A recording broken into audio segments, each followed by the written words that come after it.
Joseph, I don't know your last name. Guandolo. Guandolo, that's a mouthful. Joseph Yeah. Guandolo, which is the owner of Facts Over Fads, Mhm. which is a huge coaching business here in Texas. And where else do you reach out? We're Just nationwide, man. We have coaches in Florida. We have coaches in Chicago. We have coaches in California. I think I'm missing a state, but our clients are everywhere since we're online. So we have yeah, we have clients all over the place. dude, that's fucking awesome. And you've always been a pleasure to talk to ever since we met at the gym. And it's funny because I saw you doing your rehab work and I was like, that guy knows what he's doing. I wonder like what he's all about and blah blah blah. And then we got to talking and it was, just super, super easy. So let's go into, how you got started, starting the business, where it's going from here, and where you see it going. Yeah, I mean, I got to take you all the way back to high school. So in high school, I was a terrible athlete and I was a heck of an athletic trainer. And so I was like a glorified water boy. Luckily, I had a really cool head athletic trainer who let me do all types of things that I should have never have done.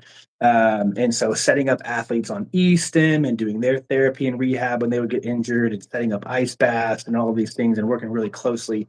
As a 16-year-old kid, you shouldn't be the only athletic trainer there at a game or at practice, but my head athletic trainer like trusted me so much. He would send me out all by myself to take care of tape ankles and wrist and all these things. Which then got me into thinking, hey, I want to go to medical field and I want to go be an orthopedic surgeon. I was like, I bet I could work with a bunch of athletes who hurt themselves and fix them that way. So I don't come from a lot of money. I actually left home when I was 16 years old, and I've been on my own ever since. And so I joined the military. Right, I was like, hey, I don't know how I'm going to pay for college. I don't know how I'm going to get education. The military will pay for it. So straight out of high school, I went to the military to be a combat medic. And another awesome situation where I got a lot more freedom than they should give an 18, 19-year-old kid with all types of medications and all types of clearances. And I've done some minor surgeries in my day on some soldiers. Deployed to Afghanistan in 2011, 2012. So I got my fair share of combat experience as well. And then got out and went to UTSA, so University of Texas at San Antonio for kinesiology. Um, and my degree is technically in pre-physical therapy. So I should have gone to be a physical therapist. And at the same time, I was a fitness manager for Gold's Gym. So as soon as I got out of the military, started college, started as a personal trainer. I got promoted within the first 4 months of being a personal trainer in San Antonio because I was like top three in the nation as a personal trainer. Went to the worst gym in San Antonio, which was Gold's Gym, Babcock, and Callahan. So anybody from San Antonio, if you know that gym, ghetto, poor, everything's broken. And everyone told me no. Everyone was like, Joseph, do not take this promotion. It'll be a nightmare. I was like, I'm taking it. And I broke every record that the gym had set for 9 months straight. So revenue records, active client penetration, how many members are training with a personal trainer, um, re-sign percentages, all these things. I broke every record for 9 months. And so, because corporate sets these goals for you, right? I got promoted again, and I opened up the Gold's Gym on Lock Hill, Selma Northwest Military, which is no longer there. It actually just shut down, and a new gym I think popped into that spot. Broke every record at that gym for 10 months straight. So they give you these goals to hit for revenue, active clients, so on and so forth. Broke every record, crushed it. Then I left and I went to Camp Gladiator, which is my first taste of entrepreneurship, contract work, 1099 work, and I did boot camps. Within the first year, I grew my clientele to over 100 members. So the way that it works with Camp Gladiator is you kind of own your locations, and my locations had over 100 members total, which is a really big milestone. Um, I was running huge boot camps, 40, 50 people by myself in a parking lot, in San Antonio. And at the same time, I was doing one on one work out of a private gym, just paying rent, and training my clients out of that. And then I started Facts Over Fads Nutrition. I had this like epiphany. I've been bullying people with workouts for the greater of 3 years, and progress was meh. And I was like, why is no one seeing progress? I was like, oh, let me take a deep dive into nutrition. So since about 2017, I've gotten 8 new certifications in nutrition. And so total, I have 18 certifications in fitness, strength and conditioning, youth fitness, senior fitness, exercise therapy, sports nutrition, precision nutrition level 1 and 2. I've done some of Lane Norton's nutrition certifications as well. ISSA's nutrition certification. I'm good friends with one Um, of Flame's old business partners, actually. Very cool. Yeah, Yeah. I got to meet him. Super small world. Hit my I guess he's like my second cousin was his OChem professor in college. And Wow. yeah, it was a funny Christmas dinner conversation where I'm like, talking about Lane Norton, and then my second cousin's like, I know that kid. And I'm like, well, he's not a kid anymore. Like he's kind of a big deal. He's like, really had no clue about him. So I got to catch him up on all of Lane's successes. And I went to a couple of his conferences as well. I got to meet Lane and spend some time with him as well. Um, but yeah, so kind of have all that education, which kind of takes us here today. Facts Over Fads Nutrition has serviced over 2,500 clients nationwide. We have 7 coaches total. On average, we average somewhere between 250 to 350 active clients at any given time. And so we do our biggest philosophy is education. It's not just like, here's a meal plan, here's a workout plan, go do it. It's how can I teach you? How can I make this easier for you? How can I make you understand the importance of whatever macros, portion control, timing, progressive overload? Like, how can I help you understand that? Because we say it, but I don't think we like people are like, I need to prioritize protein. I'm like, yeah, but do you know why? And they're like, I don't know. I'm like, okay. So let me tell you why. Um, and so yeah, so that kind of takes us where I'm at today. So owner of Facts Over Fads Nutrition, again, 2,500 client service in about the last 8 years. 7 coaches. I want to grow the trainer force to at least 10. That's kind of my goal. And then when that happens, I'll be able to step fully away from coaching and fully into like a manager role of just educating my coaches, building better business models, all types of stuff there. That's fantastic, man. And then Yeah. you have a hand in the new House of Games, right? Yeah. So, I've done almost everything you can do in the fitness and nutrition world except have a brick and mortar business. And so I super weird. Again, the world works in mysterious ways. So a couple things is one, I was in San Antonio for 10 years and I just up and left one day to move to Austin. And I bought a house in Austin and I was going to Crunch Fitness and I was like, you know what? I don't even like it here. I'm gonna go to House of Gains. And then I was like, you know what? I think I'm gonna open a gym. I'm gonna put a feeler out there on Facebook. So a lot of my attraction comes from Facebook. And everyone was like, do it, do it. I want to help. I want to invest. I've got you for equipment. I've got you for cleaning. I've got you for tech. And then so I was like, well, shit, now I got to do it. And so I was actually smoking a cigar at a cigar bar and I met the prior owner of the House of Games. And because I was telling him I want to go open up a gym. And he's like, oh, I used to own the House of Games. And I was like, no way. Like, I work out there now. And so he kind of told me about the new owner. And I was at the House of Games one day and saw this guy walking around. I was like, I feel like that's the owner. I was like, I know his name, but I don't know who he is, what he looks like. So I went up and talked to him. And man, we hit it off. We became really good friends. I've been very blessed the last couple months to be like right by his side on a lot of things. And so yeah, so he was like, "Hey, if you want to open a gym in San Antonio, I would love to bring the House of Gains to San Antonio. Like, let's look at a franchise agreement and let's look at what that looks like." And it's been really fun to see because I built, virtually the whole gym already, showed him everything that I had built. And he was like, man, I can open up this same gym for half the cost. And we're talking about millions of dollars that we're saving.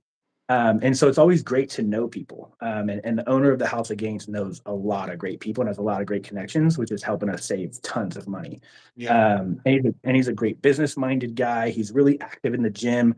The worst thing about these other gyms is they're just business owners that throw money at things and they have no clue about the fitness world, and that's where you see all these gyms just tanking, right? It's really cool to see the owner of the House of Games, which is about to have 3 locations, in the gym every day training and training hard. Like he's a strong dude. And so that was also really appealing to me to say, you know what, I think you'll be a good guy to have in my back pocket. Yeah, that and like you can tell he's like used and picked all the equipment because it just feels good. It's all Yeah, picked by people who lift weights. And you go to a yeah, lot of gyms where and I've said this before, is like it's almost generic. Where like if they just got a deal on hammer strength, so they bought all hammer strength, but they've never tried it. Or they got a deal on hoist, so they bought all hoist, but they've never tried it. And so, yeah. you can tell each piece was picked because this piece felt good, or this piece I like because of this, or this piece I like because of that. And that's what keeps people coming back. And that's essentially why the private gym now is really coming back in the industry and people are getting away from the big box gyms is because it has that authentic feel to it. It's just like a mom and pop restaurant. It's like people are going to go to the mom and pop restaurant because they know the owner, it has soul, it doesn't feel unauthentic.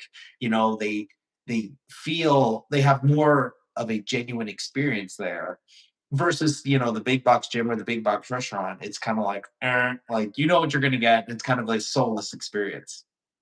Yeah, and that's what's fun about, that was my whole pitch going into the gym world was I don't want to be a 20 to $30 a month gym that just brings in all of these terrible clientele, right? And I also don't want to be so expensive that no one can afford it. So where's the happy medium? And the House of Gains replicates that business model already. And it's still small niche enough to where everyone kind of knows everyone, right? Like, and it's really easy to strike up a conversation with a random person because you see them all the time at the same time, the same day, versus like Crunch. One, it's so crowded, like you're already annoyed when you walk into the gym. And then two, there's always new people there. And like you never see the same person twice. So there's not that like community feel versus like House of Gains or these small mom and pop places where you walk in and you're like, man, it just kind of feels better in Well, here. it's also, like I've never had a more supportive environment. Yeah. I've only been Mm. there for almost a year, and I already have like a huge group of like supportive people that I can call friends, and it's like acquaintances that I've been seeing for a year, and they know Yeah. me, and I know them, and we ask about each other's lives, and it's seldom that you find that in gyms where like everybody is almost rooting for each other. Yeah. Yeah, what's funny is they always say like, the big scary bodybuilders are like, they're scary and like they're the nicest people you'll ever meet. Like we're just all there on a common mission to like get healthier, get stronger, look better, and whoever we can pour into, it almost like fills our cup, which is like a coach's dream, right? It's like, hey, the more I can help you, the better I actually feel about myself. You know what I mean? And 100%. that happens like just with the common folk in the gym. It's the, hey, let me make a friend, let me help you with an exercise selection. Like you came up to me the other day and I was talking to that guy who's a complete stranger, but I was talking to him about exercise selection. And that's just how we got started talking. And then we talked for like 30 minutes, like Yeah, completely ruined my workout, but regardless, right? And so that's the fun stuff. That's the community. That's the camaraderie that doesn't happen at Crunch, at Gold's Gym, at LA Fitness. You know what I mean? Unless you're going at like 10 a.m. when the same five people are there, But if you're going at like 5 a.m. or 5 p.m., it's just so crowded. Get in, get out. Nobody knows you exist. And so I love that. And that was my mission when I started to think about what kind of approach did I want to take getting into the fitness community. It was, hey, I want to be middle of the tier price point. So again, we're not a high volume, low entry gym where we're having 10,000 members and nobody knows your name and nobody cares if you show up and nobody cares if you cancel. But I didn't want to be so expensive, 100, $200. You have these boutique gyms that are like $200 a month. I'm like, whoa, like that's crazy. So what was that middle ground? And I think the House of Gains business model is that middle ground. for sure. And they're really big in the community, right? Like they take care of Yeah. your first responders, like people. The biggest thing for me was like the front desk people knew my name, like knew my Yeah. name. Like, hey Vince, what's going on? How are you? And I was like, oh, holy shit! That like actually really made my day. And like that was like a big thing. And it's like so easy to talk to everybody there. It really is. Like it's if I needed a spot or if somebody asked me a question, it's just like everybody's almost in this camaraderie where we're all like you said, working towards a common goal. And if you had a question or if somebody was like asked you something, you're more than happy to help them out. And it's For it's sure. it's very cool. It's very refreshing because I've been to a plethora of gyms, in the past years where it's been the opposite in some gyms where like everybody's standoffish and it's very weird and it's like this, like you just keep to yourself and it's not the same feeling there, which is huge. It's almost like your break from reality or break from the world is going to the gym. And everybody there is super happy, super positive, happy to be there, grateful to be there. And we're all supporting each other, right? And again, I think it's a cool environment to because one, it's big and there's enough equipment to where you're never really waiting for a piece of equipment.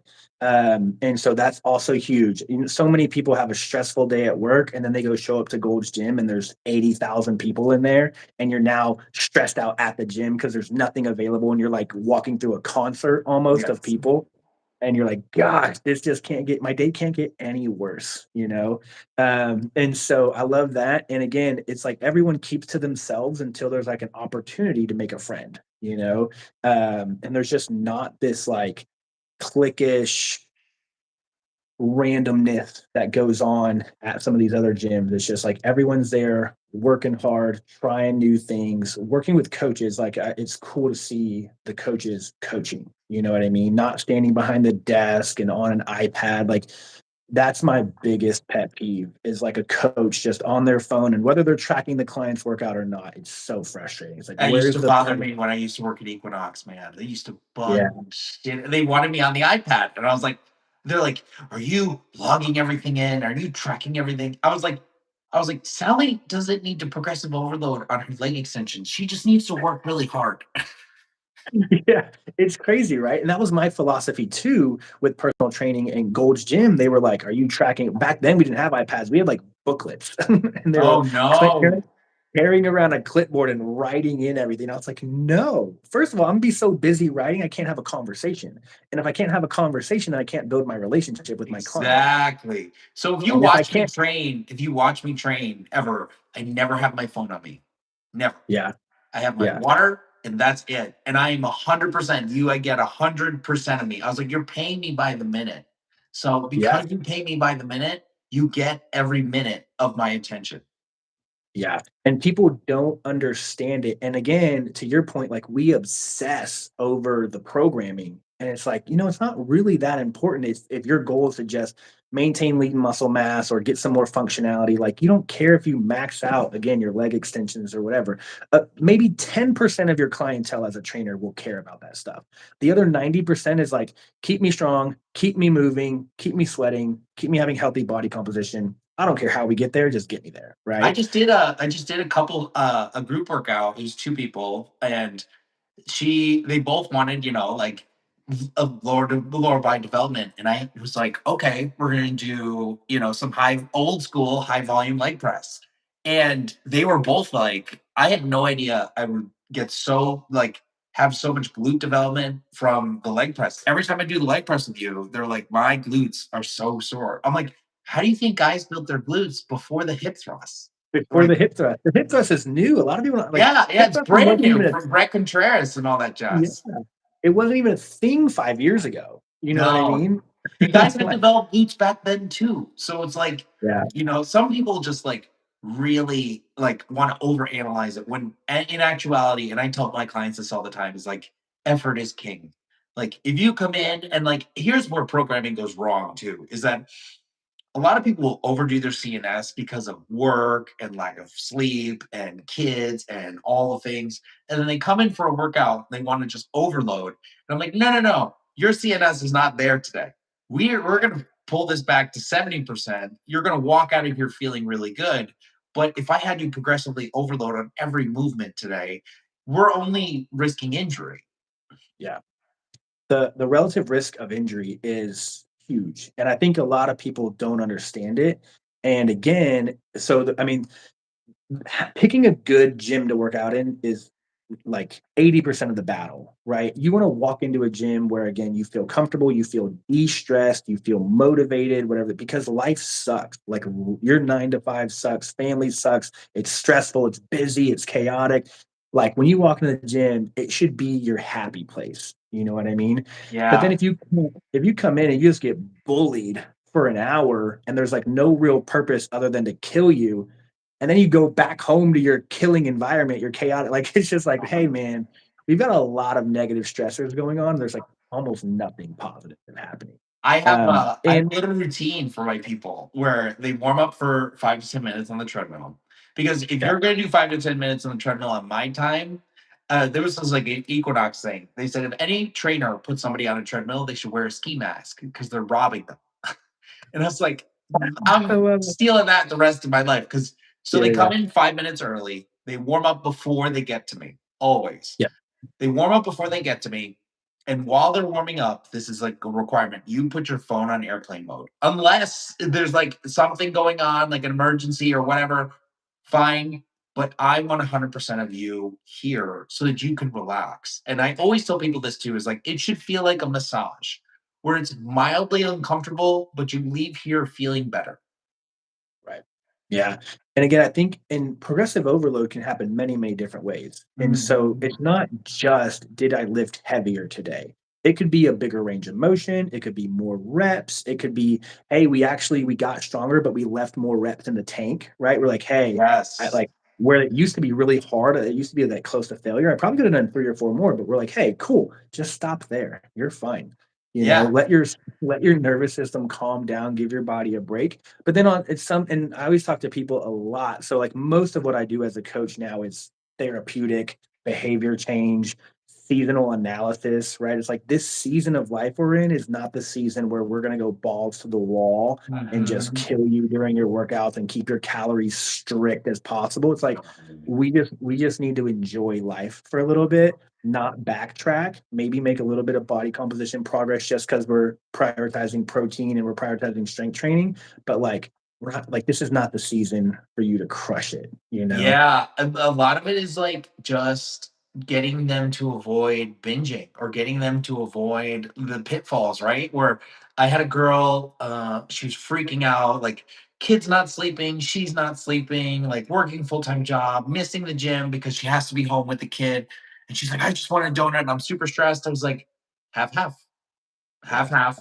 And give the other half to your daughter and because if you stress out so much about this craving, you're going to binge on that thing Yeah. you're craving. So just have it and then have a whole food meal and then just right then thereafter. Or have it Yeah. before and then have half a cookie or half a donut and give the other half to your daughter. And then it's just move on. Just take it one day at a time. I said, you don't have to be perfect. Nobody's perfect. I actually talked to a guy who binged 5 weeks before the Olympia. Like, we all fuck up. So Yeah. don't ever try to put yourself in the perfect box. Put yourself in the I'm going to make progress box. And if you have half a donut instead of a box of donuts, that's Huge. progress. Like, Huge. And I mean, I just had this conversation because we do every holiday season, we do an 8 week challenge.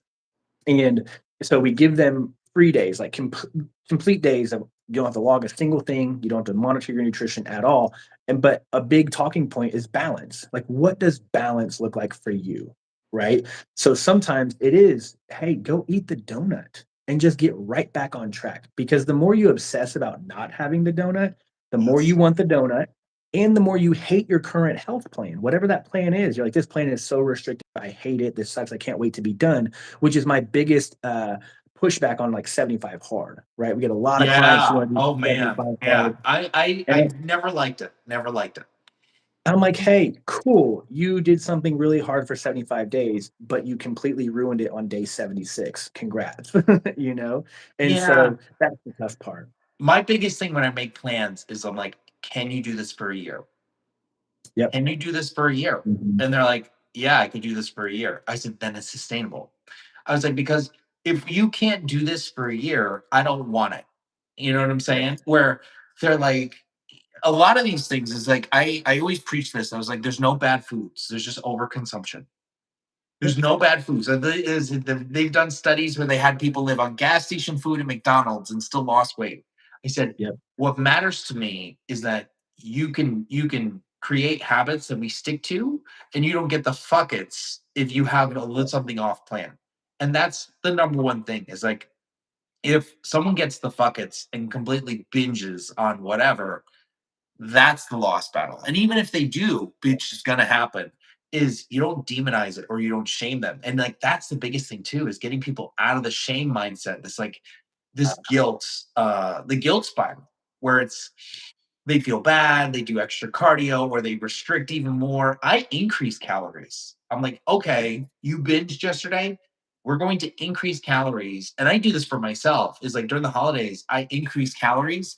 Cause then if I'm so full on my regular food, I'm not going to eat a box of cookies. Yeah. And so, I mean, yeah, tons of studies. I think there was a professor who like did like a Twinkie diet or something, but he lost weight eating just Twinkies and his blood markers got improved over Exactly. like a course of 4 to 6 weeks. So it's like, okay, we understand that you can see progress no matter what. So again, there's no bad foods, there's just bad quantities. And we know this. I mean, too much of anything is a bad thing, right? And so we know that quote, but for whatever reason, we don't apply it to nutrition. Now the problem with, and you and I have a really hard job because we do preach balance and sustainability. It doesn't sell. No one likes that. It's boring, right? So if you can scare people and you can have the most crazy, look at this one ingredient and it's going to cause cancer and you know what I mean? Like that, like people, it's just clickbait, right? And when we're not that way, again, my company's called Facts Over Fads. Like I pull you away from these bad BS approaches. And it's a hard sell because I'm like, hey, could you lose 30 pounds a month? Sure. Like drink water for the entire month and do 19 detoxes. Like, but is it sustainable for a year? Or is it healthy? Or are you just going to demonize food again and you're going to gain all the weight right back again? So you're going to demonize it again. You're going to think the detox is the only way to do it. And so, what does that look like if I say, hey, let's lose 8 to 10 pounds a month? How about that? And they're like, oh, that's too slow. And I'm like, yeah, but put it on repeat for 6 to 9 months. Now, where are you at? And they're like, oh, shit. And I'm like, and you enjoy it. And I'm giving you donuts whenever you want them, right? In a portion. And there's no bad foods. And you learn to love and respect all foods and all macros versus being scared all the time to eat a potato or to Yes. fall off track. You know what I mean? And so we have a great question when we ask people when they sign up with us, and it's is there any foods you hate and will not eat? And so they list out things they don't like.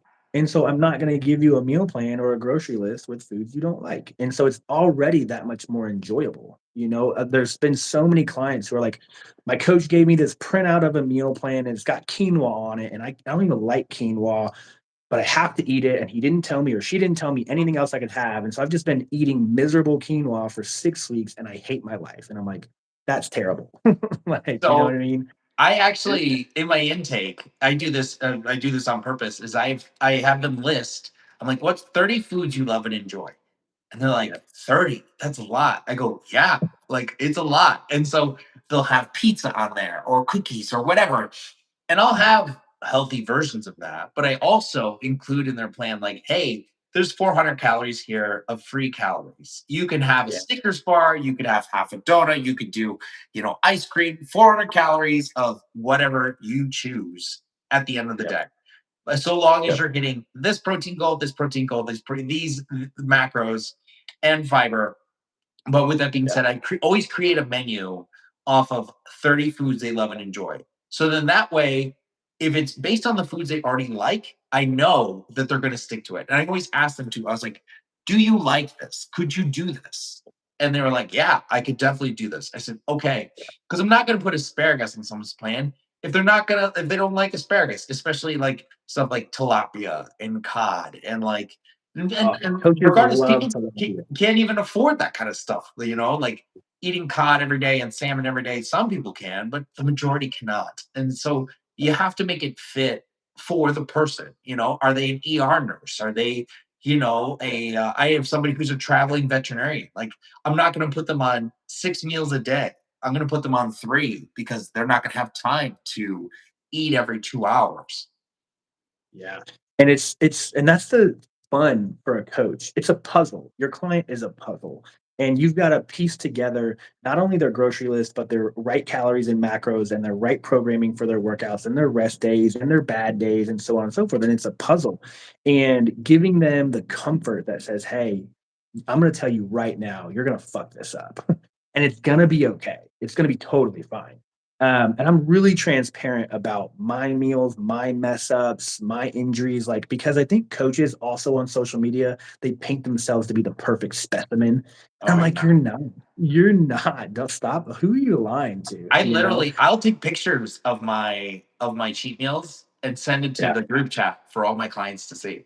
And they're like, Yeah. "You're having 4 double In and Out burgers and 4 Yeah. jumbo cookies?" I go, "Yes, absolutely." Yeah. And then I was like and then when I was pre-contest, I said, I would do I was working with a coach who he had me on a bunch of clean food for my refeed. He's like, "You're not filling out. So, like, what's going to fill you out?" I was like, "Where's crispy treats and donuts?" And I literally took photos of that and put it in the group. And they were like, "What? Like, you're doing that and you're that lean?" I said, "Yes." I said, "Absolutely." And I'm transparent. And like, that's the thing too. And like, that was one thing I learned when I trained at Venice Golds was that most of the influencers or most people that you saw were full of shit. and and it was like one of those things that I saw and was like, no way. And like when I saw Sean Roden in the off season, like super heavy, didn't look like a workout guy at all. And I was like, Yeah. oh, and I saw Mike O'Hearn in his offseason. Like he's still jacked, but he's like Yeah. 280 pounds. And I was like, Okay. oh, okay. Like we get fluffy. Like we eat. So okay. And it was just one of those things where like it gave me grace. And it also so then when my clients fuck up, which we all fuck up, I'm able to tell them, hey, like the worst thing you can do is like beat yourself up right now.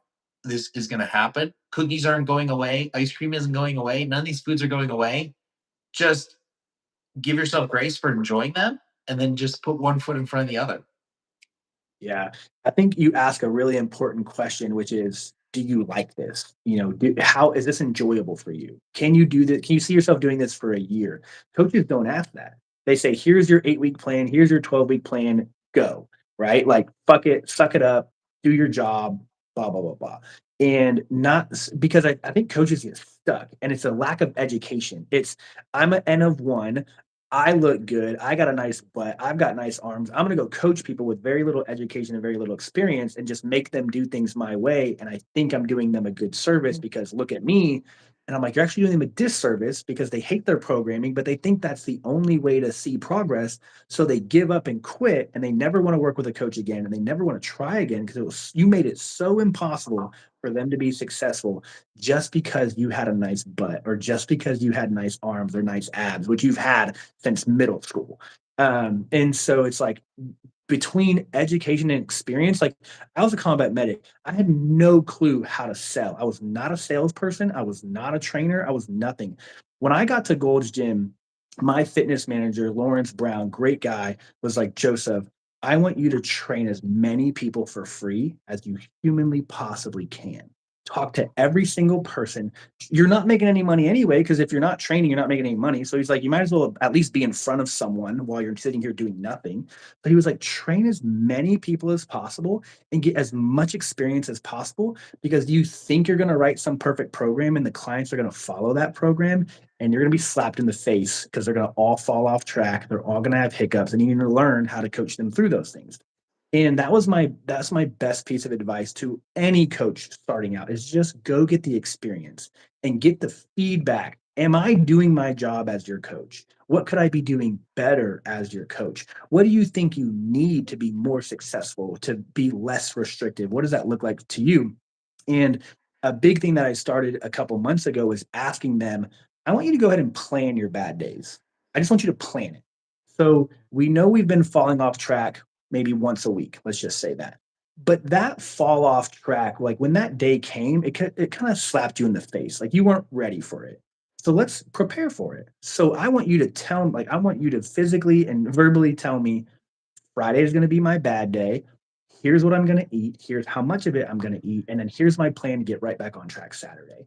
And we So kind of give them, that actually but brings up a really great point. I've been doing a lot of research on eating disorders, especially when it comes to dieting with anorexia and then binge eating as well, because I want to be the most well equipped to help as many people as I can, right? And you're going to get both ends of the spectrum.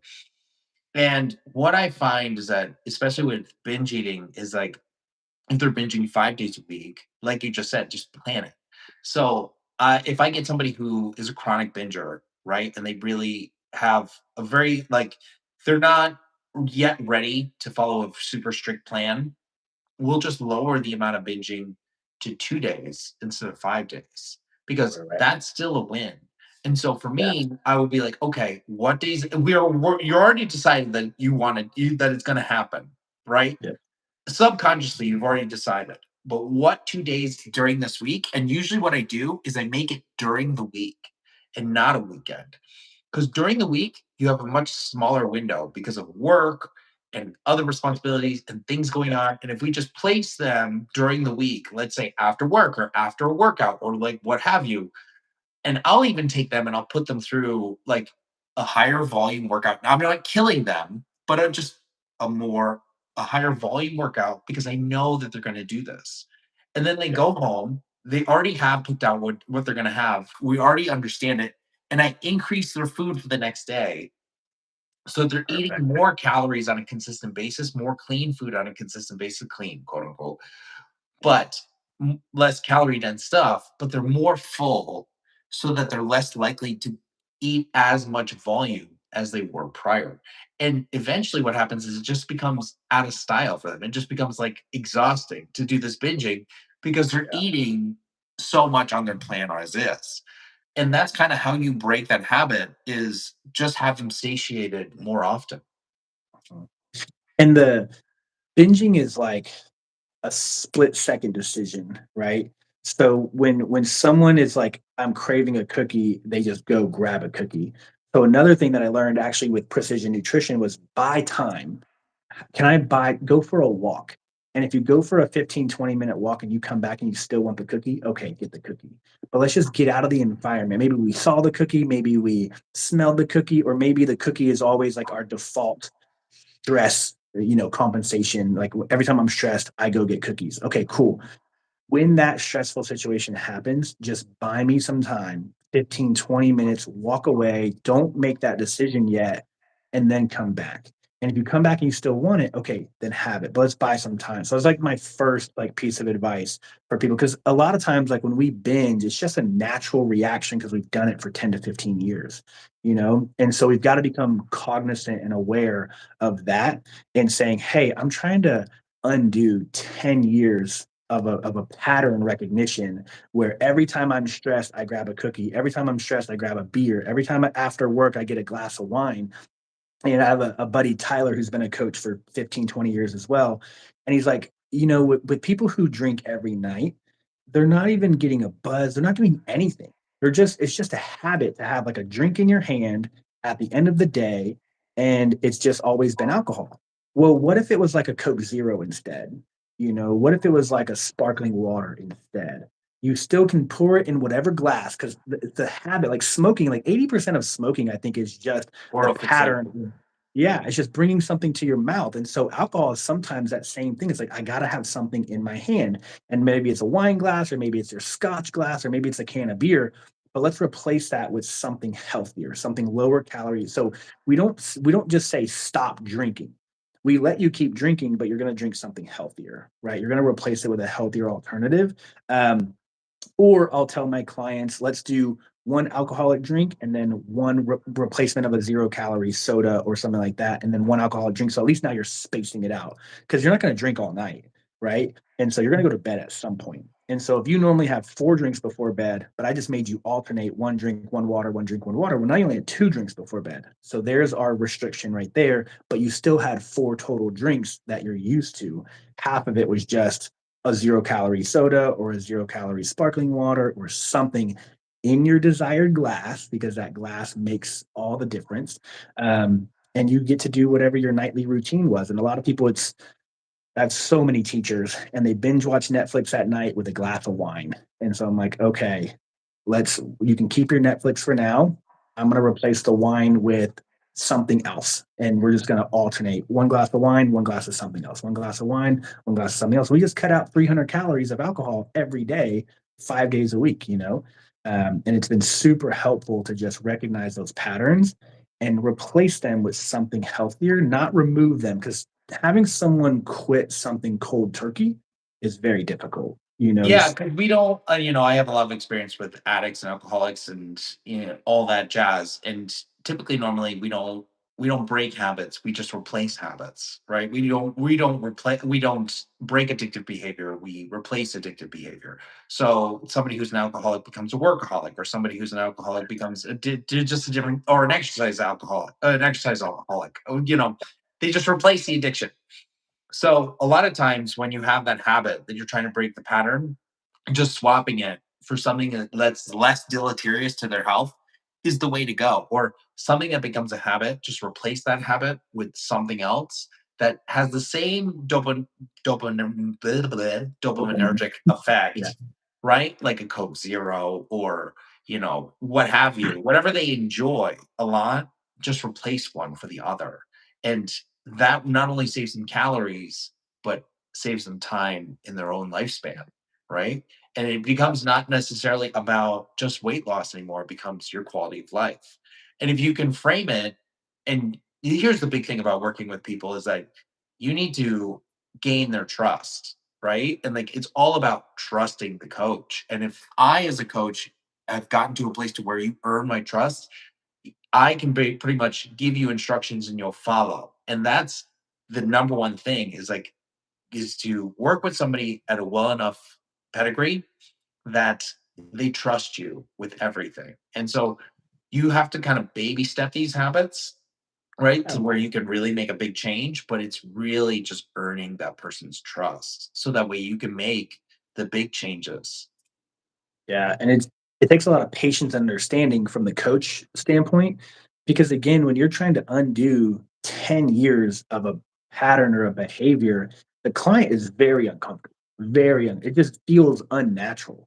It's like if you've never squatted before and then you put a bar on someone's back and you tell them to squat, it's like a Bambi, I won't. baby deer I won't. experience.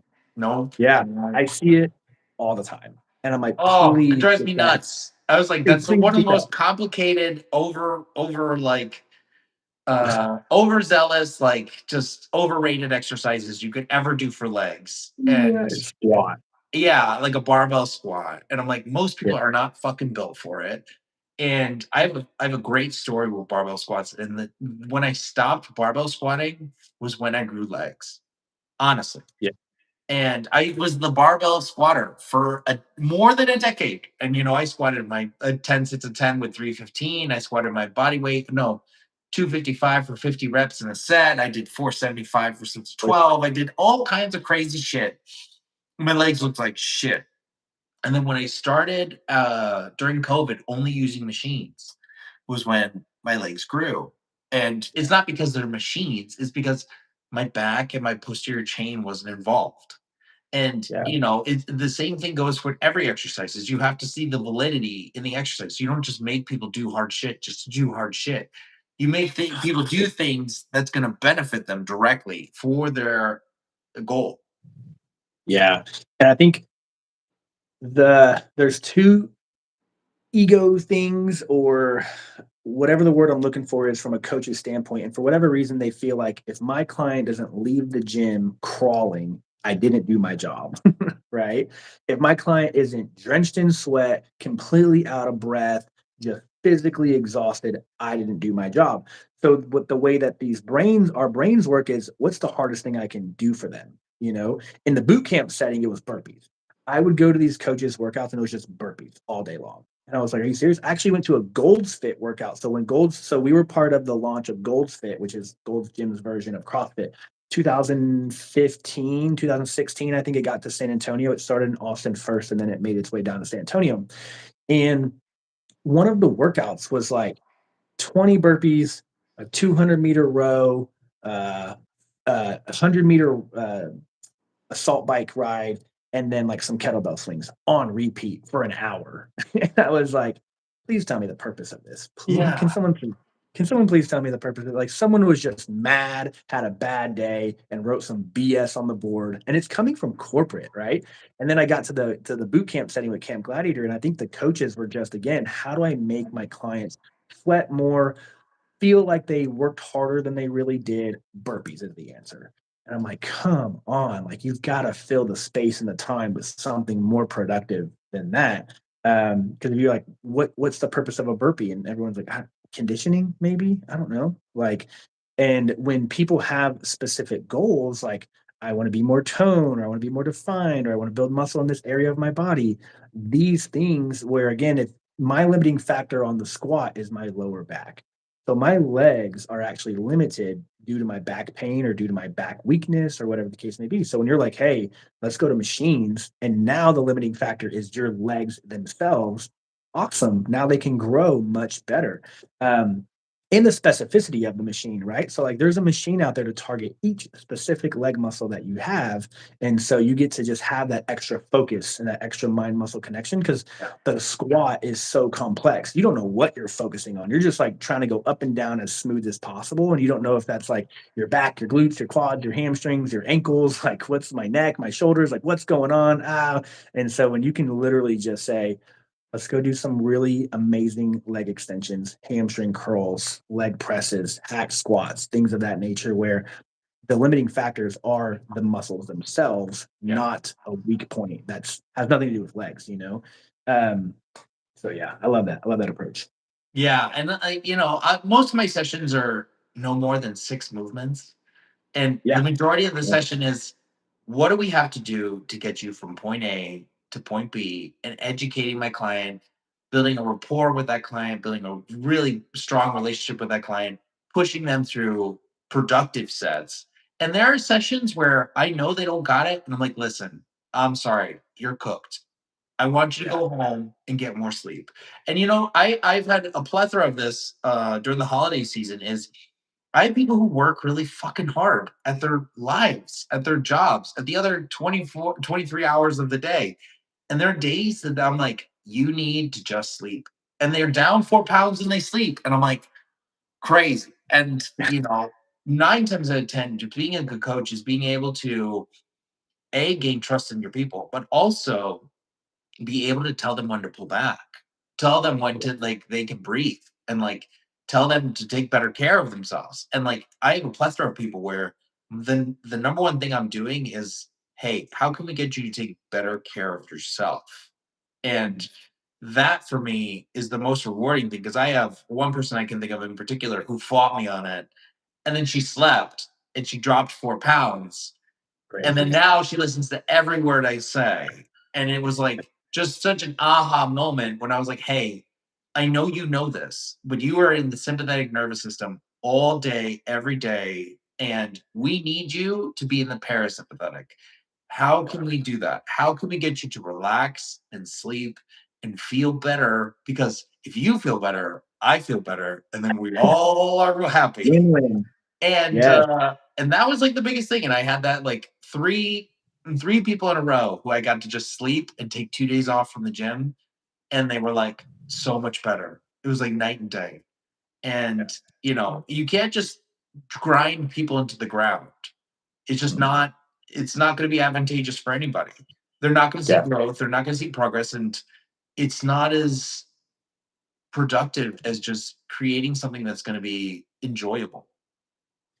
Yeah. And I think like I hate the word holistic. I think the holistic coach kind of like the approach to holisticness, if that's the word, got way thrown off track. But as a trainer, we're like, I'm looking at your life as a whole.